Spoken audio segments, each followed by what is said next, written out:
Welcome back to the Money Pit. This is Mike Money, and I'm going to talk about another one of my bands, Dokken. Everybody remember Rockin' with Dokken. In 1979, Don Dokken formed the band Dokken with bass player Juan Crocier and assorted other musicians. And I still don't know if I'm saying Crocier right or not, but Crocier, who gives a fuck. In 1981, George Lynch on lead guitar and Mick Brown on drums came on board, and they released Breaking the Chains, featuring Breaking the Chains, In the Middle, and Paris is Burning.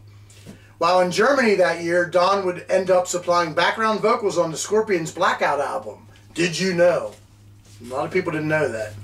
In 1983, Crocier left for Rat, that son of a bitch, and Jeff Pilson came on board to form what is known as the Classic Dokken lineup. Somewhere Eddie Trump is smiling and eating and bitching and okay. In 1984, they released Tooth and Nail, featuring Tooth and Nail, Just Got Lucky, Into the Fire, and Alone Again. 1985, they released Under Lock and Key, featuring Unchain the Night, The Hunter, In My Dreams, Mikey song, right? And Don't Lie to Me. I saw them for the first time on this tour at the Cap Center in Landover, Maryland, opening up for the Mighty Priest on the Turbo Tour. 1986, they recorded the song Dream Warriors for the third installment of Nightmare on Elm Street. I like the song. My favorite Nightmare on Elm Street movie. What do I know? In 1987, they released Back for the Attack, featuring Dream Warriors, Kiss of Death, Standing in the Shadows, Heaven Sent, Burning Like a Flame, Sleepless Night, and the instrumental Mr. Scary. I saw this tour at JFK in Philly on the Monsters of Rock tour, featuring Kingdom Come. Does anybody remember them? They were horrible. Metallica, Scorpions, and Van Hagar. In 1988, they released a live album, Beast from the East, which was from Japan. But it had one studio song called Walk Away. It's one of my favorite songs. To me, tensions in the band were probably between the singer and Lynch and Dokken were at its fever pitch.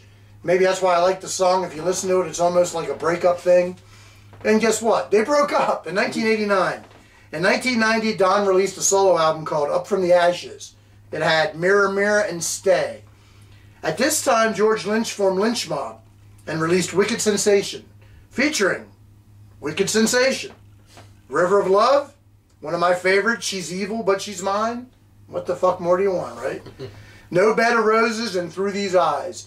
In 1992, Lynch Mob released a self-titled album with Jungle of Love, Tangled in the Web, I almost said Dream Theater, Dream Until Tomorrow, and a cover of Queen's Tie Your Mother Down.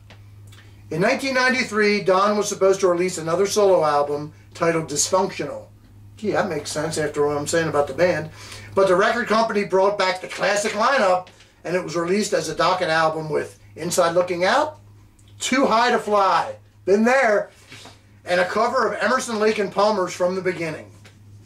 1997, they released Shadow Life, which was more George Lynch took over and said, we're going to do this shit, featuring Sweet Life and Convenience Store Messiah.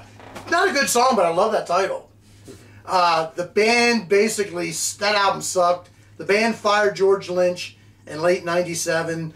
Him and Don Dokken have never been the same since. They say it was all publicity, that they liked each other. They bitch about each other every chance they get. So we'll go with Dokken. In 1999, Dokken released Erase the Slate. In 2002, Long Way Home. In 2004, Hell to Pay. But I wasn't really listening to them or Lynch Mob, to tell you the truth. But in 2008, they got back on my radar. They released one might call a classic Dokken album, Lightning Strikes Again, with Standing on the Outside. Me and Jacob Carver's brother Mike saw this tour at the Croc Rock in Allentown, but sadly Mick Brown didn't play drums that night. 2012, they released Broken Bones. Okay, that must have been the last one. Okay. Again, I can't read my own writing and I expect other people to. While this was happening, Lynch was releasing albums with Lynch Mob. 1999, they released Smoke This, which was rap metal. Lynch jokingly called it Lynch Biscuit. That tells you everything you need to know, right? In 2003, they went back to the old sound and released Revolution. 2009, again, came on my radar. They released Smoke and Mirrors, which I really like this album. Actually, at that time, there was no such thing as albums, but go figure. Featured Smoke and Mirrors, 21st Century Man, Where Do You Sleep at Night, Timekeepers, and Revolution Hero. I saw this tour twice, both times at Jack's in Springfield, Virginia. The first time, again, with Jacob's brother Mike. They co-headlined with MSG, which for you ignorant people is the Michael Schenker Group.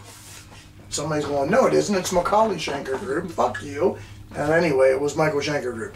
6 months later, I saw them again on this tour where they headlined by themselves. I stood in front of Lynch the whole time.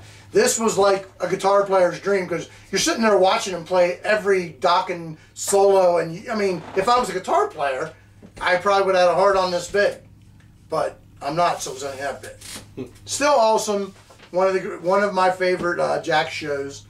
2014, they released Sun Red Sun. In 15, they released Rebel. And last I heard in 2017, The Brotherhood. I have not heard anything since then. So I don't know what to think. So it all comes down to, do you side with Dokken or George Lynch? And I actually think, except for one album, Lynch Mob released better material. But the one, Lightning Strikes Again, was all right. Pick what you want. They're all supposedly still touring. I haven't heard and seen anything, and I don't know how long, but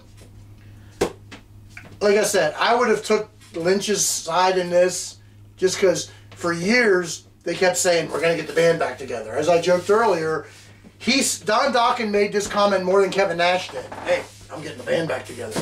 Really? For a little while, TNN, which would have been called Tooth and Nail, was supposed to come back, which was everybody but Don Dokken from the classic lineup, and that never happened. I don't think it's ever going to happen. What you can only hope for is if you went to a show somewhere for the encore, they'll all come out and do one song or something. I don't think you're going to see the band if they go to the Hall of Fame, which they won't, because there's so many bands that deserve to go there. And to be honest, I love Dokken. They're probably not one of them. But if I see the names of the bands that are in there, sometimes you wonder, right?